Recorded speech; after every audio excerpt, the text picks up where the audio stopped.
Have you ever heard of Ludmila Pavlichenko? History books might give her a brief mention, but her story is one for the ages. Picture this. It's 1941, and the world is engulfed in war. Ludmila, a history student at Kyushu University, decides her country needs her more than the classroom does. But when she tried to enlist, they looked at her and saw a nurse, not a soldier. She had to fight just to prove she could shoot. And could she shoot? She had already earned her sharpshooter badge as a civilian. Reluctantly, they handed her a rifle and gave her a test.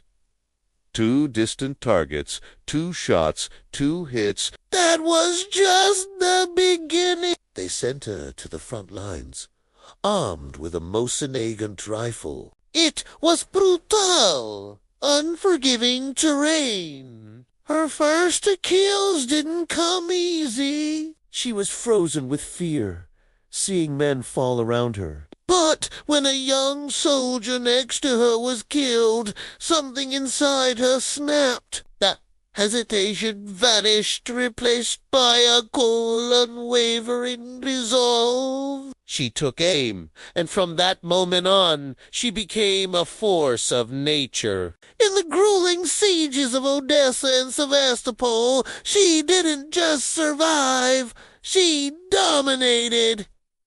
She became a hunter. Imagine spending days, sometimes weeks, in a muddy trench or a bombed-out building, motionless, waiting for a single, fleeting opportunity. That was her reality. She engaged in 36 counter-sniper duels face-offs against enemy sharpshooters sent specifically to eliminate her. One German sniper, a master of his craft, had already taken out 2 of her comrades. For 3 days, they played a deadly game of cat and mouse. It was a battle of wits, patience, and pure nerve. On the 3rd day, the German made a tiny mistake. He shifted his position, a flicker of movement. That was all Ludmila needed. She didn't look back at her fallen friends. She looked through the scope and fired. She won every single one of those duels. Her reputation grew into a legend, a ghost on the battlefield. Take a yetter, Lady Death.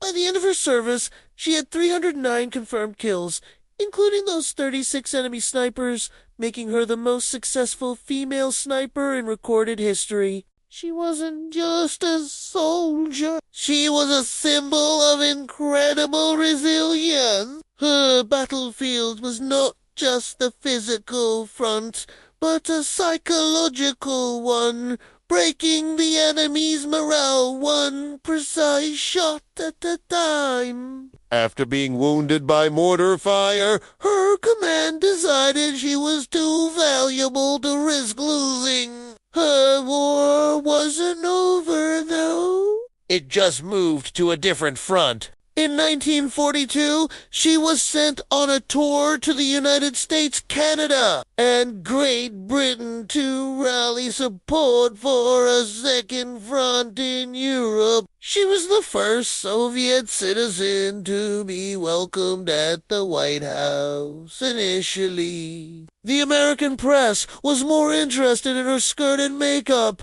than her kill count. They asked her if Russian women wore lipstick to the front line. Her response was legendary.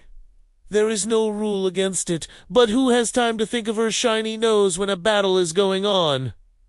Frustrated, she found her voice. Standing before huge crowds, she delivered powerful speeches. In Chicago, she stepped up to the microphone and said, "Gentlemen, I am 25 years old, and I have killed 309 fascist invaders by now. Don't you think, gentlemen, that you've been hiding behind my back for too long?"